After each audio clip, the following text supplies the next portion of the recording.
Donc salut à tous, salut à YouTube pour la rediffusion. Donc l'idée c'est de vous expliquer pourquoi je suis pour une sortie de l'Union européenne et de l'euro. J'ai des raisons concrètes de le vouloir sans forcément être fasciste, souverainiste, plus que de mesures, et que de raison et voilà, sans être d'extrême droite. On va voir ensemble pourquoi c'est important de sortir la France de l'Union européenne et de l'euro. L'Union européenne et l'euro ne faisant pas preuve des vertus qui leur avaient été accordées lors de leur mise en place, les traités actuels ayant été mis en application contre l'avis de la population exprimé en 2005 par référendum et le Royaume-Uni servant d'exemple montrant que les promesses d'effondrement ne sont pas légitimes, il nous faudra en sortir via l'article 50 du traité sur l'Union européenne. Donc c'est le nouveau nom qui a été donné à la Constitution européenne après notre fusion en 2005. J'explique que donc l'Union européenne et l'euro ne font pas preuve des vertus qui leur avaient été accordées lors de leur mise en place. Qu'est-ce que j'entends par là? Très concrètement, on va voir ensemble, donc j'ai pris un article, hein, il y en a des dizaines si vous cherchez. J'ai pris un article sur lequel on peut trouver les promesses qui avaient été faites en 92. Avec le recul, c'est quand même assez marrant. L'une des promesses qui avait été faite, c'est: si le traité était en application, finalement la communauté européenne connaîtrait une croissance économique plus forte, donc un emploi amélioré. Dixit Valéry Giscard d'Estaing le 30 juillet 1992. Donc là, on peut regarder des graphiques, hein. La croissance, j'en ai parlé la semaine dernière quand j'évoquais l'économie, c'est assez simple à évaluer. Là, donc on est en 1950, après on arrive dans les années 60, 70, 80, 90, 2000 et 2010. À les écouter, donc le traité de Maastricht, je rappelle la date, c'est 92, donc on était dans cette période-là. Forcément, les politiciens venaient de passer d'une croissance à 6 sur les années 60 à 4 dans les années 70, puis à 2 dans les années 80. Concrètement, donc est-ce qu'une fois le traité de Maastricht mis en application, donc à partir des années 90, donc fin 93, est-ce que la croissance a redécollé autour des 4 ou des 5 comme ce qui était attendu? Eh bien, absolument pas. On a vu que la tendance continuait, ça a absolument rien changé. Donc je pense que si on n'était pas rentré dans l'Union européenne, ça aurait pas forcément amélioré la situation de la France à ce niveau-là, mais en tout cas, les promesses qui sont tenues en termes de croissance, enfin les promesses qui ont été faites en termes de croissance n'ont pas du tout été tenues. On est passé de 2 de croissance dans les années 90 à 1,4 dans les années 2000 et 1,2 dans les années 2010. Donc première promesse, évoquée, dans le débat pour le traité de Maastricht, non tenue. Ensuite, qu'est-ce qui nous était promis? L'Europe est la réponse d'avenir à la question du chômage, en s'appuyant sur un marché de 340 millions de consommateurs, le plus grand du monde, sur une monnaie unique, la plus forte du monde, sur un système de sécurité sociale, le plus protecteur du monde. Les entreprises pourront se développer et créer des emplois. Donc ça, c'est Michel Sapin qui disait ça le 2 août 1992, donc ancien ministre, hein, sous Sarkozy, si je dis pas de bêtises, ou peut-être sous Hollande, je sais plus de quel côté il est. Et par ailleurs, Michel Rocard rajoutait: «Maastricht constitue les 3 clés de l'avenir. La monnaie unique, ce sera moins de chômeurs et plus de prospérité. La politique étrangère commune, ce sera moins d'impuissance et plus de sécurité. Et la citoyenneté, ce sera moins de démocratie et plus de démocratie». Moins de bureaucratie, ouais, et plus de démocratie, c'est ça. Donc là, donc différentes promesses, hein, qui font envie, moins de chômage, pourquoi pas? Donc regardons ce qu'il en est en termes de chômage. Alors là, j'ai pris le taux de chômage en France depuis 1973, donc là, ça commence même en 68. Donc on voit que le chômage, a commencé à augmenter fortement, depuis les années 60, pour culminer, au début des années 80 autour de 20 pour les 15-24 ans et autour des 10 on va dire, hein, au courant des années 80-90, le chômage était monté à peu près à 10 au sein de la population. Et donc on peut regarder ce qui se passe à partir de 93, donc la mise en place des traités européens. Est-ce que ça a vraiment lutté contre le chômage? On va voir que globalement, c'est assez stable. Pour moi, c'est stable, hein. On peut voir une petite baisse, mais sans le traité de Maastricht, on avait déjà eu une baisse, dans les années 80 là, une petite baisse là, donc il y a re eu des baisses régulièrement, mais bon, ça c'est plus, en corrélation avec la santé de l'économie, mais pas vraiment notre appartenance à l'Union européenne et au traité de Maastricht. Et on peut voir que le chômage des jeunes a continué d'évoluer, hein. Rien que ça déjà, c'est en contradiction avec les promesses qui avaient été tenues. Et ce que je voulais rajouter par rapport, au chômage, c'est que bon, là, effectivement, on a l'impression qu'il y a une légère tendance à la baisse. Donc en rouge, c'est la courbe du chômage pour l'ensemble de la population. On peut se dire qu'il y a une légère tendance à la baisse si on est sympa avec eux. On peut dire qu'ils ont réussi à faire baisser le chômage de 1 ou 2. Cependant, ce qu'il faut aussi se rappeler, c'est que, bah, les conditions d'accès au chômage ont évolué depuis. C'est de plus en plus strict. Il continue à y avoir des réformes, hein. Là, il y a une réforme actuellement en cours pour encore durcir les droits d'accès au chômage. Donc, effectivement, le nombre de chômeurs officiels a baissé, mais, si on considère tous les nombres de chômeurs, de catégorie, C, D, E, qui ne rentrent pas dans ces graphiques, hein, de manière générale, si je dis pas de bêtises, on s'aperçoit vite que finalement le chômage n'a pas du tout diminué, a même eu tendance à augmenter avec, même des personnes qui sont actuellement sans emploi, mais qui sont simplement plus, prises en compte par les statistiques. Bon, alors ici, j'ai décidé de faire une parenthèse par rapport au live, car je me suis aperçu en le réécoutant pour faire le montage pour YouTube que j'étais peut-être pas suffisamment précis et que ça manquait de données chiffrées. J'ai donc effectué une recherche et j'ai trouvé ce document datant de 2020 sur les archives ouvertes, donc un site en ligne sur lequel les chercheurs peuvent déposer leurs documents de recherche, et on peut donc y voir le nombre de demandeurs d'emploi de janvier 1996 à janvier 2020, donc sur la période qui nous intéressait. On peut voir que le nombre de demandeurs d'emploi de catégorie A, donc ceux qui sont présentés généralement dans les chiffres du chômage que vous pouvez voir à la télé ou que je présentais sur le graphique en live, donc ce nombre de demandeurs d'emploi a effectivement stagné de 1996 à 2020. Par contre, le nombre de demandeurs d'emploi de catégorie B et C, donc des demandeurs d'emploi qui sont en recherche active d'emploi et inscrits à Pôle emploi, mais qui ont souvent une activité partielle à côté, à mi-temps ou autre, ont quant à eux augmenté de 150% pour les catégories B et de 300% pour les catégories C. Donc sont 2,5 fois plus nombreux aujourd'hui pour les catégories B et 4 fois plus nombreux pour les catégories C. Donc c'est ce que j'ai essayé d'évoquer en disant que le nombre de chômeurs avait augmenté malgré les graphiques qui peuvent donner l'impression inverse. Par ailleurs, j'ai trouvé ce graphique qui présente le nombre de demandeurs d'emploi indemnisés par l'État ou par l'assurance chômage. On peut voir que l'intégralité des demandeurs d'emploi ne sont pas indemnisés et qu'en réalité, seuls 50 à 60% des demandeurs d'emploi reçoivent une indemnité de la part de l'État ou de l'assurance chômage. Cela illustre les réformes dont je parlais dans le live qui visent à réduire le nombre de demandeurs d'emploi accédant aux indemnités.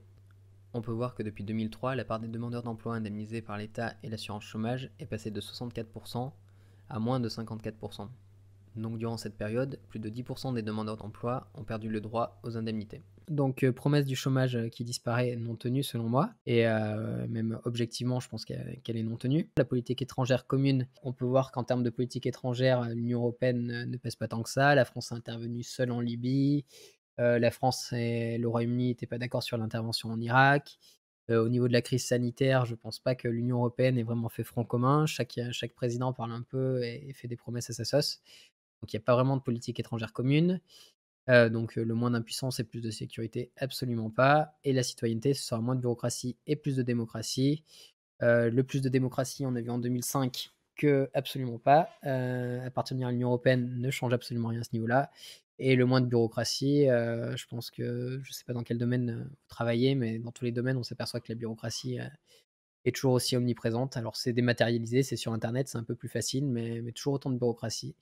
Et en termes de législation, il y en a peut-être même plus avec, beaucoup plus de directives au niveau européen que ce qui aurait été pris en France, donc encore des promesses non tenues. Ensuite, on a les droits sociaux resteront les mêmes, on conservera la sécurité sociale, l'Europe va tirer le progrès vers le haut.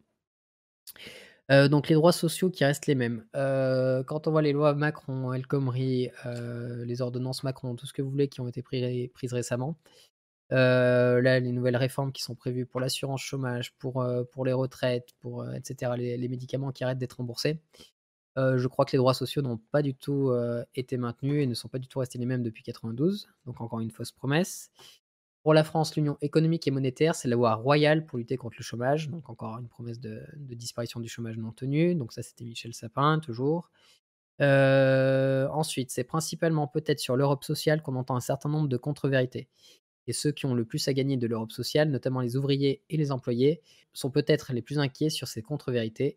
Comment peut-on dire que l'Europe sera moins sociale demain qu'aujourd'hui, alors que ce sera plus d'emplois, plus de protection sociale et moins d'exclusion? Bon, ben, là encore une fois, je l'ai dit juste avant, hein, plus d'emplois, non, plus de protection sociale, pas vraiment, et moins d'exclusion. Je vois pas de quoi elle parle, mais donc là c'est Martine Aubry, mais j'ai pas l'impression qu'il y ait moins d'exclusion qu'à l'époque.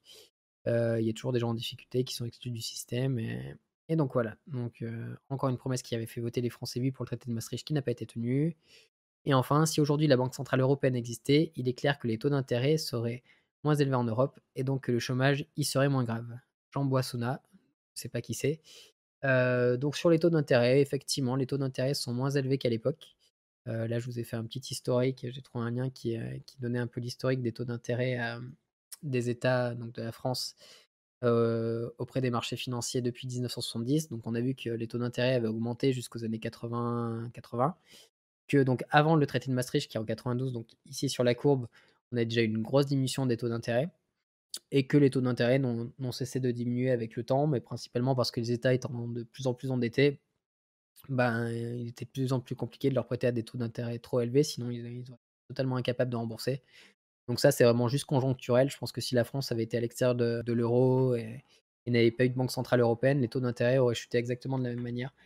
Donc la promesse tenue, mais encore une fois, selon moi, pas grâce au traité européen. Ensuite, j'évoque également le fait que le référendum de 2005, n'a pas été respecté. Donc, on ne voulait pas de la constitution européenne, donc, on nous a imposé le traité sur l'Union européenne et sur, le fonctionnement de l'Union européenne, le TUE et le TFUE. Donc là, juste pour le plaisir, petit rappel des résultats, la petite vidéo qui rappelle les résultats de 2005, où on a l'annonce du non au référendum. Il est 21h59 minutes et 55 secondes. Voici maintenant notre estimation Ipsos des résultats de ce référendum. Les Français rejettent la Constitution européenne. Le non l'emporte largement, 55% contre 45% pour le oui. Un écart donc très important. Donc voilà, c'était juste pour me faire plaisir, me rappeler qu'en 2005, j'avais voté contre et qu'on était une majorité à avoir fait pareil. Bon voilà, et la dernière chose que je voulais évoquer dans cette introduction, oui, c'est, le Royaume-Uni qui donc a une économie qui ne fonctionne pas au mieux, hein. Il y a toujours des articles qui vont montrer que l'économie du Royaume-Uni n'est pas au top, mais comme à peu près tous les pays du monde actuellement avec la crise sanitaire qui s'y déroule. Après, bon, il y a des articles qui vont dans un sens, qui disent que le Royaume-Uni s'en sort plutôt bien ou s'en sort plutôt mal. Moi, je retiendrai surtout que le Royaume-Uni s'en sort absolument exactement comme s'il était dans l'Union européenne. Ça n'a rien changé. Il y a eu 2-3 changements, structuraux avec, forcément des gens qui étaient un peu dans le doute et qui ont attendu avant d'investir au Royaume-Uni, mais globalement sur la durée, ça s'équilibre. Et je pense donc que le Royaume-Uni est un bon exemple du fait qu'on peut sortir de l'Union européenne sans qu'il y ait, de cataclysme, comme on nous l'annonce régulièrement pour tous ceux qui souhaitent rester dans l'Union européenne. Et donc oui, l'article 50 pour ceux qui ne connaissent pas, je vous le remets également. Donc c'est un article, qui permet de sortir de l'Union européenne, que le Royaume-Uni a utilisé pour sortir de l'Union européenne et que la France pourrait utiliser de la même manière, qui dispose donc que tout État membre peut décider conformément à ses règles constitutionnelles de se retirer de l'Union et que l'État membre qui décide de se retirer notifie son intention au Conseil européen. Voilà, et ensuite ça explique qu'il va y avoir des négociations et qu'on va voir comment cette sortie se passe. Mais donc sortir de l'Union européenne, c'est un simple choix politique. Il suffit que le président aille voir le Conseil européen, lui dise que la France décide de sortir de l'Union européenne et il y aura des négociations qui se mettront en place et ça se fera en 2 ans comme pour le Royaume-Uni, voire plus rapidement ou plus lentement selon les difficultés, qui existent, mais ça peut très bien prendre un an si les négociations sont rapides comme 3 ou 4 ans si la France et l'Union européenne n'arrivent pas à se mettre d'accord facilement, comme ça a été le cas un peu avec, le Royaume-Uni. Donc cette étape est indispensable si nous voulons appliquer notre programme politique en dehors des contraintes imposées par les institutions et les juridictions européennes. Donc là pareil, j'ai pas mis de lien, je vous invite vraiment, à aller voir les grandes orientations de politique économique. C'est des orientations qui sont émises par la Commission européenne et qui imposent, globalement la politique qui est menée par le gouvernement. Donc, je ne dis pas que la Commission européenne impose quelque chose contre la volonté du gouvernement. Le gouvernement est bien content actuellement de devoir mettre en place les mesures qui lui sont imposées par la Commission et puis, la Commission européenne finalement c'est les chefs d'État qui se réunissent donc, la France y participe donc, c'est des mesures pour lesquelles, nos dirigeants sont actuellement favorables. Mais, globalement si un Mélenchon ou une Le Pen, voulait vraiment apporter des changements, très importants à la politique française arrivée au pouvoir, enfin, je pars du principe qu'ils voudraient le faire, hein. Je ne dis pas qu'ils le feraient réellement s'ils arrivaient au pouvoir, mais admettons que Mélenchon ou Le Pen veuillent apporter des changements, importants. Au sein des traités européens actuellement, avec ces grandes orientations de politique économique, ils arriveraient absolument pas à mettre en place les mesures qu'ils souhaitent parce que ça irait à l'encontre de ces mesures et il faut savoir que les États peuvent se prendre des amendes s'ils ne respectent pas ces orientations et qu'ils tardent trop à mettre en place certaines mesures. Donc voilà, l'Union européenne aurait la mainmise, sur la politique française, ou alors on paierait des amendes considérables, de plusieurs dizaines de milliards d'euros qui mettraient le pays en difficulté. Donc, sortir de l'Union européenne, c'est encore la manière la plus simple pour retrouver une politique indépendante. Par ailleurs, cela permettra d'économiser immédiatement plusieurs milliards d'euros de contributions annuelles au budget européen, de récupérer des moyens d'action sur la fraude et l'évasion fiscale estimés à plusieurs dizaines de milliards d'euros chaque année et de maîtriser le taux de change de notre monnaie afin de relancer le tourisme et la compétitivité de l'industrie et de l'agriculture française.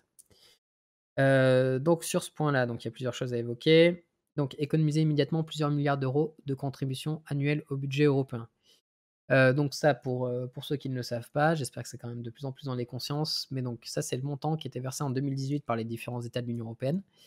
Donc on voit que l'Allemagne est clairement le plus gros contributeur, avec l'économie la plus florissante, mais qui participe également, le plus à l'économie européenne, au budget de l'Union européenne en tout cas. Avec la France qui est donc le deuxième pays qui verse le plus au budget européen avec 22 milliards. Donc on verse 22 milliards d'euros. La plupart des gens vont nous dire: «Oui, on verse beaucoup, mais grâce à la PAC, la politique agricole commune, on en récupère une grosse partie et finalement, bah, c'est pas si grave». Mine de rien, PAC comprise, on va voir que sur les 22 milliards qui sont versés, on en récupère à peu près 15 milliards. Allez, je suis gentil, j'arrondis. Donc au final, ça fait 7 milliards d'euros qui sont donnés, directement à l'Union européenne et qui ne peuvent pas être utilisés pour financer les hôpitaux, les écoles, la gestion des transports, tout ce que vous voulez, la sécurité sociale, enfin tout ce que l'État pourrait financer et ne finance pas. Il y a donc 7 milliards d'euros qui sont versés directement à l'Union européenne. On voit ici aussi que la Pologne bénéficie de 16 milliards d'aides alors qu'elle n'apparaît pas ici, mais donc elle verse probablement moins de 8 ou 9 milliards d'euros à l'Union européenne. Donc elle bénéficie de ces 7 milliards que nous on perd. Et donc elle, pour elle, c'est un bénéfice net, hein. Elle a 7 milliards d'euros, qui rentrent gratuitement dans ses caisses et qui lui permettent de développer son économie, de faire concurrence à la France. Et voilà, donc très clairement, donc une sortie de l'Union européenne, c'est un retour d'argent direct. Donc on récupère directement 7 milliards d'euros. Ça, c'est un calcul simple à effectuer. Et par ailleurs, ça nous permettrait de lutter plus efficacement contre la fraude et l'évasion fiscale. Parce qu'actuellement, on a des paradis fiscaux au sein de l'Union européenne, contre lesquels on ne peut pas lutter parce que c'est impossible de mettre des mesures coercitives, à des États qui font partie de l'Union européenne, à moins que tous les pays se mettent d'accord. Et vu qu'il y a plusieurs pays, à qui ça profite, bah, ils mettront un droit de veto et on pourra rien faire. Donc au final, voilà, le montant que ça représente, c'est cette évasion fiscale. Pareil, je vous ai trouvé un petit graphique là. Donc le coût de l'évasion fiscale, ça a été estimé. Donc c'est un préjudice considérable pour les États. Une étude publiée l'année dernière, donc ça c'était en 2020, donc c'est-à-dire que l'étude a été publiée en 2019 par l'Université de Londres pour le compte du groupe parlementaire européen S&D, je ne sais pas ce que c'est, estimait la perte annuelle en recettes fiscales à environ 824 milliards d'euros pour l'ensemble des États membres de l'Union européenne. Les données communiquées dans l'étude ne sont qu'une estimation et la somme pourrait se situer entre 750 et 900 milliards d'euros. Et là, on voit pour chaque État quel est le coût de cette évasion fiscale. À vrai dire, je n'ai pas été vérifié si cette étude est très rigoureuse, si c'est très fiable ou moins fiable que d'autres études. J'avais vu par le passé des études qui montraient que ça coûtait entre 60 et 80 milliards d'euros à la France. Là, il apparaîtrait que ça monte même jusqu'à 117 milliards d'euros. Donc je ne sais pas ce qu'ils prennent en compte, je ne sais pas comment est fait le calcul, si ça prend aussi des coûts indirects sur l'économie et cetera. Il faut savoir que la France perd donc 117 milliards d'euros chaque année, d'évasion fiscale. Donc pareil, une sortie de l'Union européenne, ça nous permettrait de récupérer ça. Il y a des pays qui perdent plus que nous, hein. L'Italie, c'est une catastrophe pour eux, ils perdent 190 milliards d'euros et cetera et cetera. C'est important de sortir de l'Union européenne aussi pour pouvoir lutter contre l'évasion fiscale. Donc là, on a déjà récupéré 117 plus 7 milliards d'euros, 124 milliards d'euros. Alors je ne vous dis pas tout ce qu'on pourrait faire avec tout ça. Et enfin, bon, on ne récupérait pas les 117 milliards d'euros, hein. Je caricature un peu, c'est compliqué de tout récupérer, mais on pourra en récupérer une bonne partie.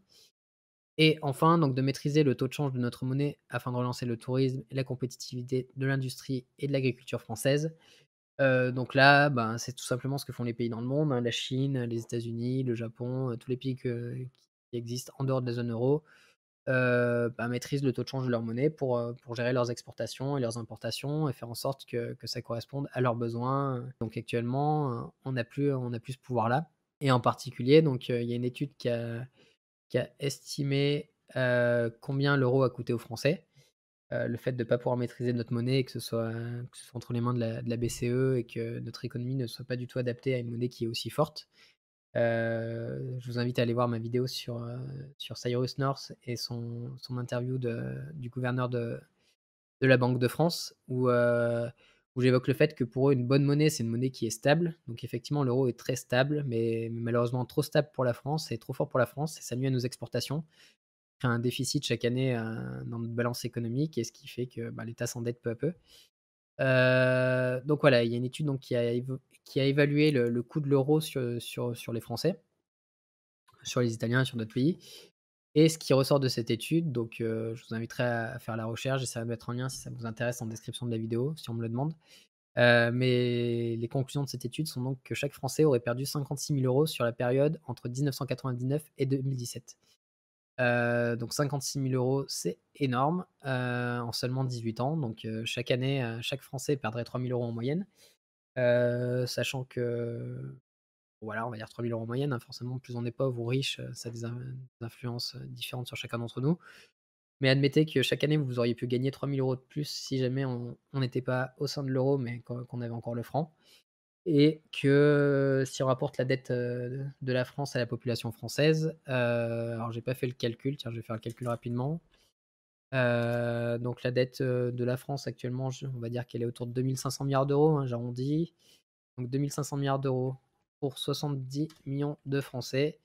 Donc c'est ça, chaque Français est actuellement endetté à 35 000 € et on a perdu 56 000 €. Ça veut dire qu'actuellement, bah, on aurait presque pu ne pas avoir de dette finalement si, alors encore une fois, je pense qu'il y a plein de facteurs qui rentrent en jeu et c'est pas aussi simple.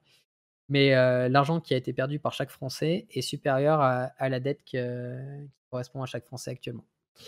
Juste à cause de l'euro. Donc voilà, sortir de l'euro, ça pourrait permettre de relancer notre économie et permettre de réenrichir un peu la France et les citoyens français. Donc bien évidemment, hein, cette perte de richesse, c'est potentiellement des touristes qui ne viennent pas en France, mais qui vont ailleurs parce que en France, ça coûte trop cher, c'est autant de matériel industriel qu'on n'arrive pas à vendre parce que c'est trop cher. On peut penser à tellement de choses. Donc, sortie de l'Union européenne et de l'euro. Ça permet donc de retrouver le contrôle de notre économie, ce qui nous permet de sortir de l'Union européenne et donc d'ignorer la règle des 3 de déficit décidée arbitrairement.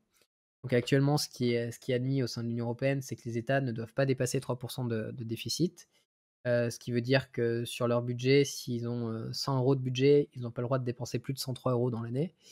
Et donc ça, forcément, ça crée des politiques d'austérité, ça empêche les politiques de relance économique et sur le long terme, ben, on est moins innovateur, on produit moins de produits qualitatifs et sur le long terme, ça fait tout simplement que on est moins compétitif avec les autres pays du monde et on perd des contrats, on perd de l'exportation et voilà, ça a un coût énorme sur l'économie de ne pas pouvoir, faire quelques exceptions et des fois dépenser un peu plus que ce qui est fait actuellement parce que c'est nécessaire tout simplement.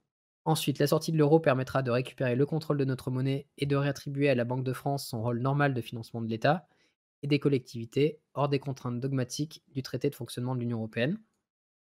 Donc ça, je l'ai un peu évoqué, dans l'introduction, mais voilà. Récupérer le franc, ça permet donc d'envisager également de reprendre, plus de contrôle sur la Banque de France et donc de revenir sur les lois qui avaient été votées, au début des années 70 pour empêcher l'État d'emprunter auprès de sa banque nationale et si on peut emprunter auprès de sa banque nationale, ben, on évite tous les intérêts qui sont actuellement payés. Donc je reviens sur le graphique de tout à l'heure, hein, les intérêts, non, c'est pas ça, c'est ça. Actuellement, les intérêts, c'est cutchy, hein, donc là, c'était en 2015. Il faut savoir qu'aujourd'hui, les intérêts sont autour de 0. Aujourd'hui, les intérêts de la dette, ça n'entre plus vraiment en jeu dans le budget de l'État, mais et si jamais les intérêts remontent, ben, c'est le risque, que plusieurs dizaines, de milliards d'euros, ils soient consacrés chaque année pour rembourser les intérêts donc. Alors qu'en empruntant auprès de sa banque nationale, on n'a plus ces taux d'intérêt et on est donc sûr d'avoir à rembourser uniquement ce que l'on a emprunté. Ensuite, la sortie de l'euro permettra d'adapter le cours de la monnaie aux besoins d'importation ou d'exportation nationaux, comme le font les pays actuellement situés hors de la zone euro. Donc ça, je l'ai expliqué précédemment. La sortie de l'Union européenne permettra de rétablir le contrôle des mouvements de capitaux et de disposer d'outils pour lutter contre les délocalisations et la désindustrialisation massive. Donc là, effectivement, il faut savoir qu'au sein de l'Union européenne, il n'est pas possible, donc d'une part, d'emprunter directement auprès de la Banque centrale, et il n'est également pas possible de lutter contre les mouvements de capitaux. Donc, les mouvements de capitaux, ça veut dire que si une entreprise française, décide d'investir, tout son chiffre d'affaires, tous ses bénéfices dans un autre pays et de créer une entreprise, à l'étranger, une usine à l'étranger pour produire des biens, peu importe quels sont les biens, l'État ne peut pas intervenir. Ce qui peut paraître tout à fait normal, hein, je dis pas, faut pas que l'État non plus, soit trop dirigiste et choisisse ce que font chaque entreprise française et les empêche de faire ce qu'elles veulent. Mais à l'époque, dans les années 60-70, peut-être même jusqu'au début des années 80, si une entreprise, par exemple Renault, voulait aller investir en Iran ou je ne sais où, pour produire des usines Renault, elle avait le droit de le faire, mais pas n'importe comment. elle déposait son projet auprès de l'État et l'État l'autorisait à donc, aller fabriquer des usines, d'automobiles dans ces pays-là. Mais, par exemple, uniquement pour vendre des automobiles, en Asie ou dans l'est de l'Europe ou là où ils veulent. Mais, ça ne faisait pas concurrence aux entreprises françaises qui produisaient des automobiles en France pour les Français et donc, les États pouvaient réguler un peu tout ça. Actuellement, il y a l'article 63 du traité sur le fonctionnement de l'Union européenne, donc non merci, ça je ne veux pas, qui dit très clairement que dans le cadre des dispositions du présent chapitre, blablabla, toutes les restrictions au mouvement de capitaux entre les États membres et entre les États membres et les pays tiers sont interdites et que toutes les restrictions au paiement entre les États membres et entre les États membres et les pays tiers sont interdites. Donc ça, c'est tout simplement, pour le dire autrement et de façon beaucoup plus simple, ce qui permet les délocalisations. Actuellement, ben, voilà, une entreprise peut délocaliser, c'est totalement autorisé par les traités européens et donc forcément, ben, ça crée du chômage et ça explique pourquoi les promesses qui avaient été tenues en 92 n'ont jamais été tenues. Parce que toutes les délocalisations qui ont été permises à partir du début des années 90 ont entraîné, énormément de chômage et même si l'économie, s'est adaptée, qu'on est passé dans une économie de services et cetera, cette désindustrialisation n'a jamais été totalement compensée et ça fait qu'il y a un taux de chômage élevé en France. J'ai presque fini. Ensuite, la France retrouvera un pouvoir de négociation auprès de l'OMC, donc si on sort de l'Union européenne, pour défendre ses intérêts commerciaux, aujourd'hui délégués à un commissaire européen. Donc actuellement, la France ne définit plus elle-même, ses intérêts auprès de l'Organisation mondiale du commerce. C'est un commissaire européen qui s'en occupe et qui doit donc défendre, je le plains, hein, parce que ça doit pas être facile, qui doit donc défendre les intérêts à la fois des Hongrois, des Allemands, des Français, des Italiens, des Espagnols et comme si les intérêts de tous ces pays-là étaient les mêmes, en termes de commerce et donc forcément les intérêts de la France sont défendus, mais que très partiellement. Des fois on est gagnant, des fois on est perdant, mais globalement sur l'ensemble, on est plutôt perdant. Et donc une sortie de l'Union européenne permettra de reprendre ce pouvoir de négociation et donc de défendre mieux les intérêts de la France en termes de commerce. Enfin, les droits de douane pourront être renégociés pour protéger les industries et l'artisanat français menacés par une concurrence internationale déloyale, avec des taxes dirigées contre les biens fabriqués dans des conditions sociales et écologiques dégradées. Donc là, voilà, actuellement, ben, vu qu'on n'a plus de pouvoir de négociation auprès de l'OMC et que l'Union européenne ne cesse de signer des traités, entre l'Union européenne et des États, bah, c'est devenu actuellement impossible de gérer nos droits de douane, tout simplement et donc une sortie de l'Union européenne permet de refixer des droits de douane et donc de fixer des droits de douane pour ce qui est souhaitable actuellement donc pour tous les produits qui viennent de pays dont les conditions sociales et écologiques ne sont pas les mêmes qu'en France et de mettre par exemple des taux de douane, très bas comme actuellement pour tous les produits qui sont produits dans des conditions satisfaisantes, mais qu'on puisse au moins agir sur les produits qui sont acceptés en France et qu'on se dise pas que bon, ben, ce produit est pas cher et les Français vont l'acheter parce qu'il est pas cher, mais à quel prix, quoi? Aujourd'hui, il y a des produits qui sont achetés, effectivement pas cher, qu'on trouve sur Amazon ou qu'on trouve ultra facilement et qui coûtent moins cher que des produits qui sont produits chez nous. Mais même si on le voit pas parce que c'est pas au coin de notre rue, ça crée des pollutions et des dégâts,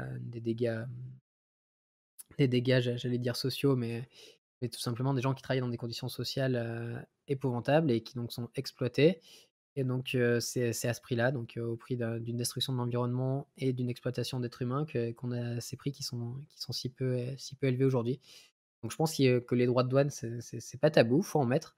Faut juste bien choisir où on les met et pour quels produits on les met et donc ça sera permis si on sort de l'Union européenne et enfin, le travail détaché disparaîtra et quelle que soit leur origine, les travailleurs seront soumis à des conditions de travail similaires. Donc là, pareil, le travail détaché qui est permis par les traités européens avec, des directives européennes qui font en sorte que, ben, si un travailleur, d'un pays de l'est de l'Union européenne vient travailler en France, il va pas être soumis aux mêmes droits, enfin, aux mêmes cotisations sociales que des travailleurs français et donc c'est forcément intéressant pour une entreprise de faire appel à eux. Mais bon, encore une fois, ça participe à la création du chômage, en France. Tout travailleur qui est embauché de cette manière-là, ben, c'est un travailleur français qui ne trouve pas de travail et c'est tout simplement pas normal que dans un pays, ben, si un ouvrier ou même un ingénieur fait le même travail qu'un Français, bah, il doit être soumis aux mêmes conditions de travail avec les mêmes droits et les mêmes devoirs et les mêmes cotisations. Donc là, voilà, ça, on pourra mettre ça en place si on sort de l'Union européenne et on verra si effectivement on a besoin de faire autant appel à des travailleurs détachés, ce qui pour certains travaux est effectivement nécessaire, hein, par exemple en agriculture ou des ou dans le bâtiment ou certains boulots où on peut manquer de main-d'œuvre, sur certains projets, c'est important de pouvoir faire appel à des main-d'œuvre extérieures pour compenser le manque de main-d'œuvre, le manque de main-d'œuvre française. Ou, il est aussi possible que pour certains métiers, on n'ait pas de personnes suffisamment qualifiées en France et que du coup, on puisse faire appel à des gens qui sont plus qualifiés dans d'autres pays. Mais, actuellement pour des qualifications similaires, on fait simplement appel à des travailleurs détachés parce qu'ils coûtent moins cher et donc voilà, c'est déloyal et je suis contre ça. Donc voilà, la sortie de l'Union européenne permet également ça. Donc voilà, vous avez vu sur les différents points que j'ai évoqués que la sortie de l'Union européenne, c'est absolument pas parce que, par exemple, je voudrais moins d'étrangers en France ou parce que je suis ultra protectionniste et que je veux plus voir de produits étrangers arriver en France et voilà. C'est simplement que, pour que les citoyens français trouvent un emploi et vivent dans des conditions satisfaisantes, avec, une économie florissante et une protection sociale satisfaisante. Il n'y a malheureusement d'autre choix, hein. L'Union européenne nous l'a prouvé, on lui a laissé 30 ans pour nous montrer qu'elle pouvait être sociale, elle ne l'est absolument pas. Donc il n'y a plus d'autre choix aujourd'hui que de sortir de l'Union européenne et de l'euro également parce que l'euro, ben, c'est une monnaie qui n'est pas adaptée à notre économie et donc il est important d'en sortir. Donc le prochain live qui devrait se dérouler dans 2 semaines, donc toujours les jeudis, vers 18h, sera sur, donc la suite de la présentation du programme et traitera du système de santé, de retraite et sur l'entraide de manière générale. Je vous remercie comme toujours, d'avoir visionné cette vidéo et ce live. Je vous incite à continuer à vous intéresser à la politique et je vous dis à bientôt.